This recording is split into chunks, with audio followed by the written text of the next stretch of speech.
How did a newborn survive its first ice age winter? A human newborn is the most helpless baby in the primate world. No fur, no fat, no way to hold its temperature, and it was born into an ice age winter. You'd think the answer is simple. Shelter, maybe a fire. So why does the real evidence point somewhere else? The answer isn't one trick. It's a stacked system. Body, clothing, shelter, people, each layer covering for the others. And that's what this breaks down. Picture one specific infant, not a population, not a statistic. A single child, born onto the open steppe in the dead of a glacial winter, far from any cave, with the wind already pulling heat off its skin. That child is the thread through everything that follows. The reason that babies in trouble is built into how we walk. Humans stand upright on a pelvis that narrowed over millions of years, and at the same time the brain grew enormous. The two demands pulled in opposite directions. So the infant has to be born early, months before it's developmentally ready, just to fit through the opening. Researchers call this the obstetrical dilemma, and it's near fact, not a guess. What that means on a freezing night is brutal. The baby arrives with almost no fat reserve to burn for heat, no fur to trap the warmth it does make, and a thermoregulatory system that hasn't switched on yet. In mammals, this exposed hypothermia is the default, not the exception. And by the rules of survival biology, the infant should be dead before morning. But the baby isn't alone the second it arrives, and that's where the first layer begins. The body that just made it becomes the first shelter, before any tool, before any fire. Therefore, the story of survival doesn't start with invention. It starts with skin. Quick one. Before we go further, if a single life against impossible odds is the kind of story that pulls you in, hit subscribe now, because this thread only gets tighter from here. The mother's body is the first defense, and it isn't a passive one. Constant skin-to-skin contact turns her chest into an external furnace, her own metabolism doing the work the infant's body can't yet do.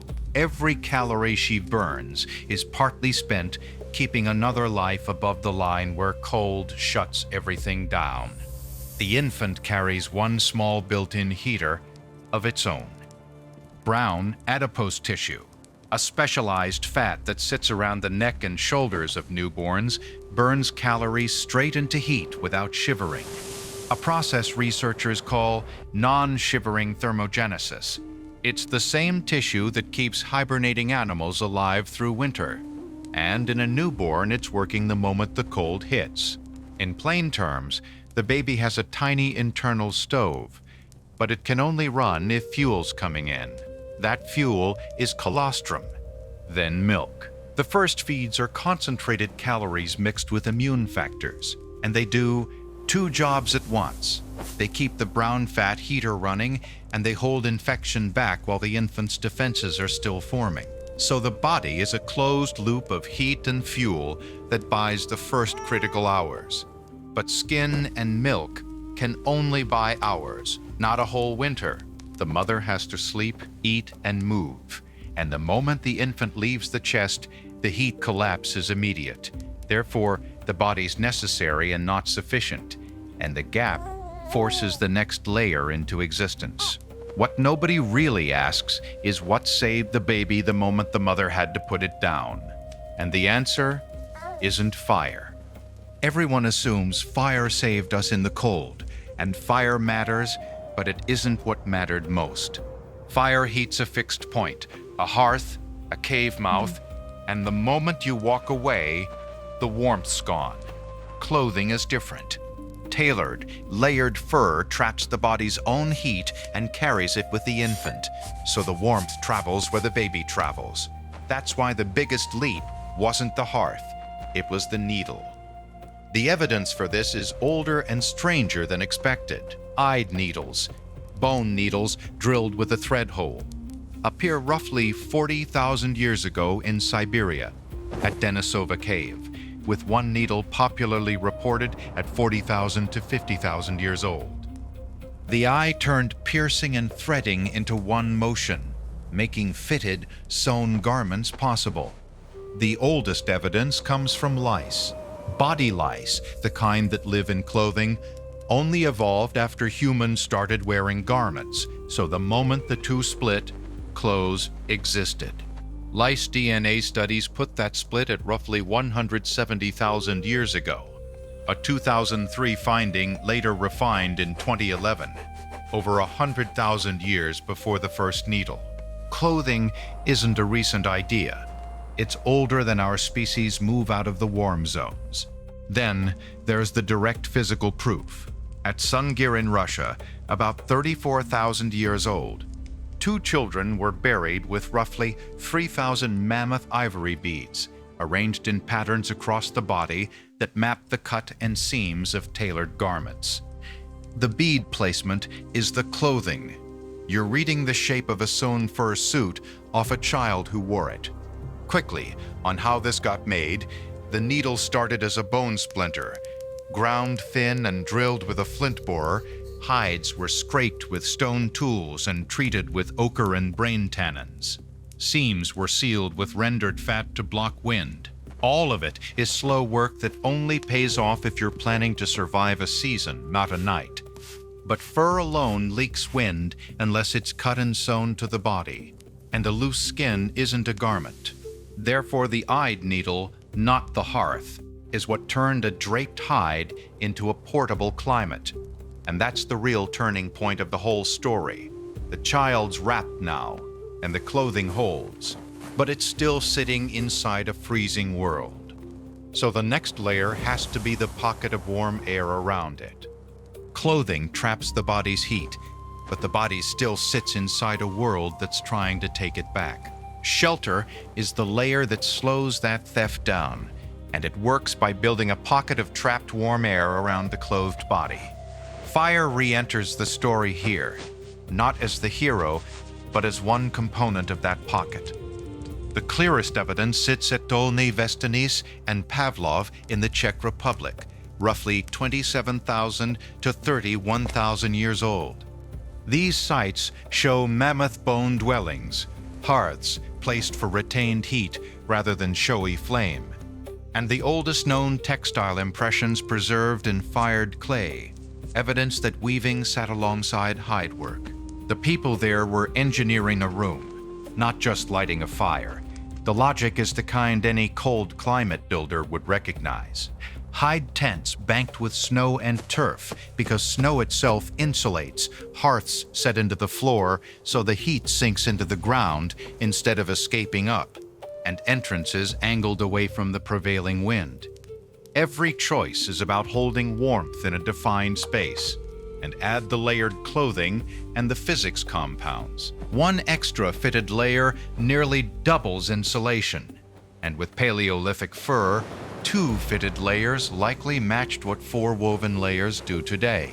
But a hut with a fire is still a cold room the moment the fire dies, or the wind finds a gap. Therefore, no single layer is enough on its own, and that's why the system has to stack body, clothing, and one thing still missing. Every layer so far assumes one adult can hold it all together, and one pair of hands can't feed a fire, scrape a hide, render fat, and hold a newborn all at once. Humans are cooperative breeders, which is a technical way of saying something simple and radical. No human mother raises an infant alone. Fathers, grandmothers, and other group members, what researchers call allomothers, carry, warm, and feed the baby alongside the mother. The cooperative breeding hypothesis holds that this shared care wasn't a nicety. It was load-bearing infrastructure for getting a dependent child through the Pleistocene. The reason it's infrastructure becomes obvious the moment you list the jobs. One adult can't keep a fire fed, hunt, scrape a hide, render fat, and hold a newborn to warm skin, all at the same time. The band splits the work, and the infant survives because the work's split. This is the division of labor that makes the whole stack possible. There's a fuel layer underneath the social one. The group hunted fat-rich megafauna, mammoth and the rest, and that fat is what kept the mother's milk supply running through a winter when calories were scarce. The calories in the infant ultimately come from the calories the band brought back to the fire. The proof that this worked at the edge of the habitable world sits at Malta in Siberia, about 24,000 years old. A child was buried near Lake Baikal at a latitude where survival isn't a given in any season, and the Malta boy's genome links to both Western Eurasians and Native Americans.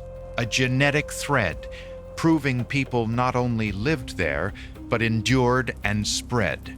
Eyed needles show up at Malta around 25,000 years ago too, so the full toolkit, clothing and community, traveled together into the cold. But even a full band can't guarantee a fragile infant lives through a brutal winter. Therefore, the last thing to do is stop telling a comfortable story and look at what the odds actually were. It's tempting to end on the stacked system and let it feel like a guarantee, and that would be a lie. Infant mortality in this era was severe. In pre-modern societies, roughly half of all children died before reaching adulthood, and for a newborn exposed to a glacial winter, the number was almost certainly worse. A third or more never survived figure is an estimate, not a census, and it deserves that honesty. A 2021 study even cautions that the high count of infant skeletons at ancient sites partly reflects how many were born, not only how many died of neglect or cold. The exact rate's unreachable, but the scale isn't. The point isn't that the system failed. The point is that survival was an exception, which is exactly why every layer had to be there. A system that only works most of the time is still the only system that works at all, and the ones who lived prove that when every layer held, it was enough.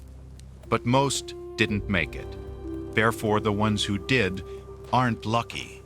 They're the receipt for a stacked system that held, and the physical proof that it held is one section away.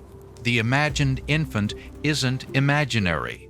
At Songhir, about 34,000 years ago, a child lived to roughly 10 years old in Ice Age Russia, then was buried head-to-head with another youngster under around 3,000 ivory beads, fox-tooth pendants, and ivory spears. A child who reached 10 in that world survived many newborn winters. And that's the proof the whole stacked system worked.